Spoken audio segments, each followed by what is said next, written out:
ከልጅነቱ የአርሰናል ወዳጅ ሆኖ ያደገው ዊሊያም ሳሊባ በዚህ ወቅት ዓለም ላይ ካሉ ምርጥ የመሃል ተከላካይ ስፍራ ተጫዋቾች መካከል አንዱ ነው። ፈረንሳዊው ዊሊያም ሳሊባ። የተወደዳችሁ የቻናላችን ቤተሰቦች ቻናላችንን ላይክ፣ ሼር፣ ኮሜንት እና ሰብስክራይብ እንዲሁም የደወል ምልክቱን እየነካችሁ አብሮነታችሁን ስለምታደርሱን ከልብ በማመስገን ዛሬ ወደ መድፈኞቹ መንደር ተጉዘን በተከላካይ ስፍራ ስለሚጫወተው ተጫዋች ፈረንሳዊው ኮከብ ዊሊያም ሳሊባ ልናወጋችሁ ፈቅደናል። አብራችሁን ቆዩም።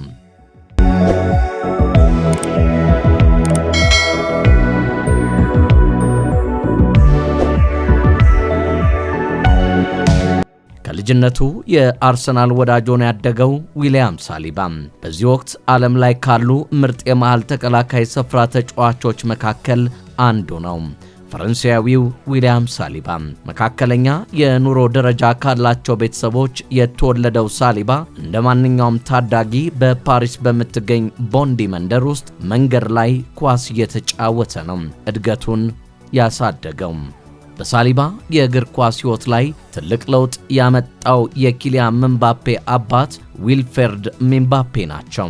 የኪሊያን ምባፔ አባት ዊልፍሬድ ምባፔ ዊሊያም ሳሊባን በ6 ዓመቱ መንገድ ላይ ሲጫወት ነበረ ለመጀመሪያ ጊዜ የተመለከቱት። በቦንዲ መንደር ኪሊያን ምባፔ ሳይቀር የመጀመሪያ የእግር ኳስ ሕይወት ስልጠና የጀመረበትን የቦንዲን አካዳሚን ሳሊባ በዊልፍሬድ አማካኝነት መቀላቀል ችሏል። ከኪሊያን ምባፔ ጋር በአንድ ትምህርት ቤት በመማር እድገቱን ያደረገው ሳሊባ 13 ዓመት ሲሞላው ቦንዲ አካዳሚን በመልቀቅ ሞንትፍርሚልን ተቀላቅሏል። ከ2 ዓመታት የሞንትፍርሚል ቆይታ በኋላ የሴንት ኢቲኔን ከ17 ዓመት በታች ቡድንን መቀላቀሉ ይታወሳል። በሴንት ኢቲን ጥሩ ጊዜን ማሳለፍ በመቻሉ ገና በ17 ዓመቱ የመጀመሪያውን ፕሮፌሽናል ኮንትራት ከሴንት ኢቲን ጋር መፈራረም ችሏል።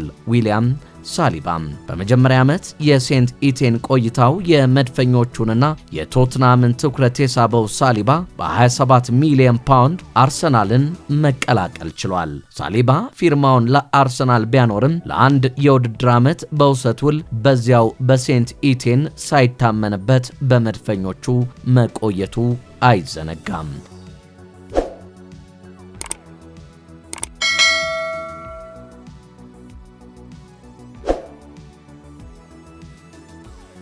የውሰት ውሉን ጨርሶ ወደ አርሰናል የመጣው ሳሊባ ዋናውን ቡድን ቢቀላቀልም ብዙ ሳይቆይ የአርሰናል ከ23 ዓመት በታች ቡድን ውስጥ እንዲካተት ተደርጓል። ከዚያ በመቀጠል ለኒስና ማርሴ በውሰት ከተጫወተ በኋላ በ2022-23 የውድድር ዘመን የአርሰናል ዋናውን ቡድን መቀላቀል ችሏል።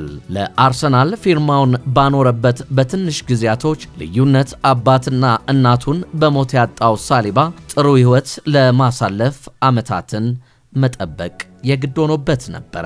ገና ህልሙን መኖር ከመጀመሩ የሚወዳቸውን የገዛ እናቱንና አባቱን በሞት ቢያጣም ስራውን በታታሪነት ይከውን ነበር።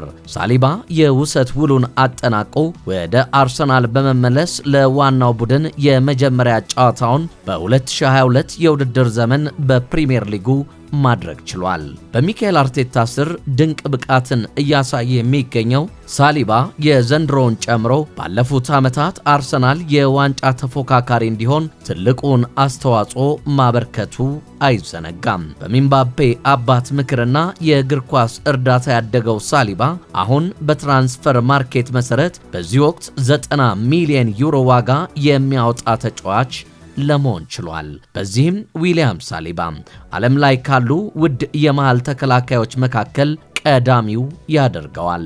የፈረንሳይ ዋናውን ብሔራዊ ቡድን ከፈረንጆቹ 2022 ጀምሮ እያገለገለ የሚገኘው ዊሊያም ሳሊባ በኳታሩ የዓለም ዋንጫ እስከ ፍጻሜ ድረስ መጓዙ ይታወሳል። በፈረንሳያዊው የመድፈኞቹ ኮከብ ዊሊያም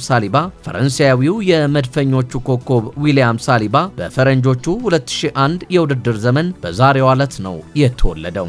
ሳሊባ አለ የሚባል ተፋላሚ አጥቂ አንዳች አንድ ለአንድ ተገናኝቶ የማይታለፍ ድንቅ ብቃትን ያነገበ፣ ኳስን በአግባቡ ለጓደኞቹ ከማድረስ በተጨማሪ እንደ ተከላካይ ስፍራ ተጫዋችነቱ በስህተቶች ያልተሞላ፣ በድፍረት ወደ ተቃራኒ ቡድን ከመድፈኞቹ ጋር የሚተም መሆኑ ደግሞ እጅጉን ተመራጭ አድርጎታል።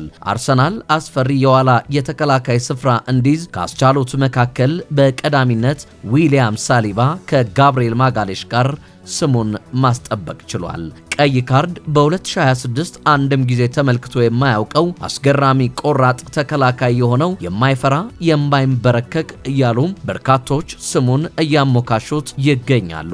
ዊሊያም ሳሊባን የዓለም ክለቦች የግላቸው ለማድረግ በየደቂቃው የማይቆፍሩት ድንጋይ የለም። ከሪያል ማድሪድ እስከ ባርሰሎና፣ ከማንቸስተር ሲቲ እስከ ፒኤስጂ የግላቸው ለማድረግ ተጫዋቹን ያልቆፈሩት ድንጋይ የለም እየተባለም ይገኛል። ሳሊባ ግን ከልጅነቱ ጀምሮ ለሚወደው ክለብና የልጅነት ህልሙን እውን ለማድረግ ለሚፋለምበት ማሊያ የታመነ መሆኑን በየጨዋታው እያስመሰከረ ይገኛል። የተወደዳችሁ የጄስ ስፖርት ቤተሰቦች ለዛሬ ስለ ሳሊባ በጥቂቱ በዚህ መልኩ ወደ እናንተ አደረስኳችሁ። በሌላ ዝግጅት በሌላ ተጠባቂ ፕሮግራም እስክንገናኝ ቻናላችንን ላይክ፣ ሼር፣ ኮሜንትና ሰብስክራይብ ያደረጋችሁ እንዲሁም የምንለቃቸው ፕሮግራሞች በሙሉ እንዲደርሷችሁ ያግዟችኋልና የደውል ምልክቷን መንካታችሁን እንዳትዘነጉም። ለዛሬ በዚሁ አበቃን። በሌላ ዝግጅት እስክንገናኝ ቸር ያገናኘን።